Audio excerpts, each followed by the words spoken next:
क्या हाल है आप सबके। मेरा नाम डॉक्टर एन के शर्मा है। एनटीए की ऑफिशियल आंसर की आ गई है और उसमें हम एक पॉसिबल चैलेंज क्वेश्चन को देख रहे हैं। अगर आप चाहें, अगर आप मेरे आर्ग्यूमेंट से अगर एग्री करते हैं और आपका आंसर एनटीए के ऑफिशियल आंसर की से अलग है तो इसको चैलेंज किया जा सकता है। नीट 2023 के आंसर की पर बायोलॉजी में इस क्वेश्चन को हम ये कह रहे हैं कि पॉसिबल चैलेंज किया जा सकता है। तो ये वो क्वेश्चन है रिकॉम्बिनेंट डीएनए टेक्नोलॉजी से। इसमें क्रोनोलॉजी पूछी थी कि स्टेप्स जो हैं उनको आप करेक्ट सीक्वेंस में लगा दीजिए। सो ये वो क्वेश्चन था। Main steps in the formation of recombinant DNA are given below, arrange these steps in the correct sequence. और इसमें एनटीए का आंसर ऑप्शन 3 है। NTA, this is the NTA answer और हमारा सबमिशन ये है कि आंसर 1 होना चाहिए। So this is our submission. So ये फर्क आ रहा है। यहां पर हम कह रहे हैं कि आप इसको चैलेंज कर सकते हैं। ऐसा हम किस लिए कह रहे हैं, ऐसा हम किस लिए कह रहे हैं? सो देखिए, एनसीईआरटी में जब आप इस चैप्टर को देखेंगे तो एनसीईआरटी का रेफरेंस ही हम यूज करेंगे इसमें अपना सबमिशन डालने के लिए। तो वहां पर 9.3 सेक्शन में लिखा है processes of recombinant DNA technology, जो नई एनसीईआरटी है, जो कि रीफॉर्मेटिंग के बाद में, जो कि राशनलाइजेशन के बाद में जो डिलीटेड कंटेंट के अलावा छपी है, उसमें पेज नंबर 171, उसमें सेक्शन 9.3 और ये स्टेप दिए हुए हैं। सबसे पहले 9.3.1 आइसोलेशन ऑफ जेनेटिक मटेरियल। देखिए यहां शब्द क्या लिखा है, डीएनए। फिर 9.3.2 cutting of DNA at specific location. फिर 9.3.3 amplification of gene of interest using PCR. And 9.3.4 insertion of recombinant DNA into the host cell and organism। सो हमारा मानना यह है कि एनसीईआरटी के जो एग्जामिनर हैं उन्होंने यहीं से इस क्वेश्चन को लिया है, क्योंकि ये ही वो चारों के चारों ऑप्शंस हैं, जो कि ये जो सेक्शंस और सब सेक्शंस के हेडिंग्स हैं, जिनको यहां पर ऑप्शन की तरह इस्तेमाल किया गया है। और इसके हिसाब से देखिए यहां पर सबसे पहले आइसोलेशन ऑफ जेनेटिक मटेरियल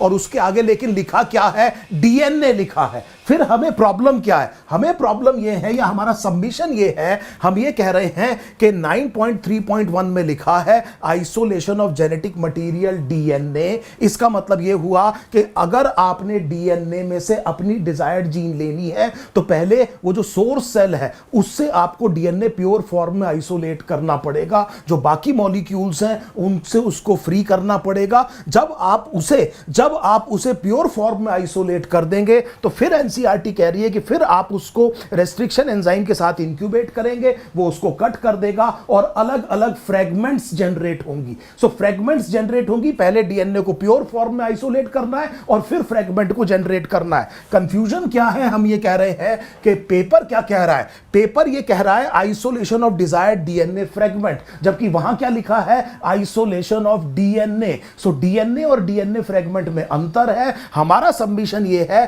कि फ्रेगमेंट तभी जनरेट हो सकती है जब आप पहले रेस्ट्रिक्शन एंडोन्यूक्लियस के साथ में डीएनए को ट्रीट कर दें और वो अपनी रिकॉग्निशन सीक्वेंस पर डीएनए को कट करके डिफरेंट साइज ऑफ सेगमेंट को क्या करे, मतलब जनरेट करना शुरू कर दे। इसीलिए हम ये कह रहे हैं कि हमारा जो ये क्वेश्चन है इसमें ये डीएनए फ्रेगमेंट यहां पर लिखा है। So please understand our argument. The word is DNA fragment, the word is not simple DNA. ये जो फ्रेगमेंट है ये इस स्टेप के बाद जनरेट होनी चाहिए। अगर डीएनए ही लिखा होता तो ये पहला स्टेप होना चाहिए था, पर यहां फ्रेगमेंट है, फ्रेगमेंट इसके बाद जनरेट होगी। इसीलिए हम कह रहे हैं कि ये स्टेप पहले आना चाहिए। इससे हम समझ रहे हैं कि ये पेपर में क्वेश्चन कहां से डाला गया है, लेकिन बहुत हजारों बच्चों से बात हुई है, उनके सामने ये कंफ्यूजन आया है। बहुत से टीचर्स से भी डिस्कशन हुआ है, उन्होंने भी कहा है कि इसमें यहां पर लैंग्वेज बेहतर हो सकती थी। सो एनटीए से रिक्वेस्ट है कि थोड़ा सा इस पर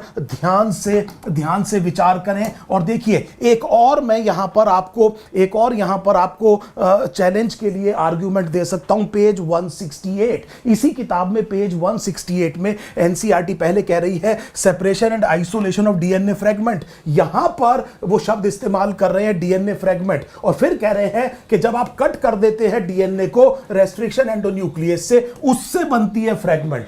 इसीलिए मैं आपसे कह रहा हूं कि वहां पर डीएनए फ्रेगमेंट शब्द नहीं होना चाहिए था। That was a source of confusion.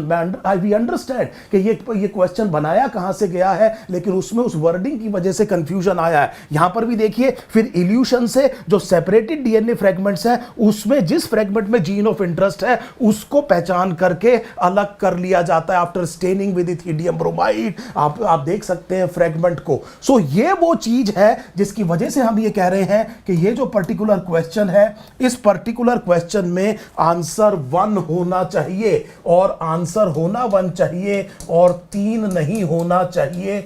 ये अगर आप मेरी बात से एग्री करते हैं और अगर आपने भी इसी तरह से आंसर दिया है, तो आपको इसको चैलेंज करना चाहिए, या आप करना चाहते हैं वो आप जरूर कीजिए। मैंने यहां पर आपको सपोर्टिव आर्ग्यूमेंट्स दे दिए हैं। एक और चीज मैं आपसे कहूंगा, चैनल को आप सब्सक्राइब कीजिए।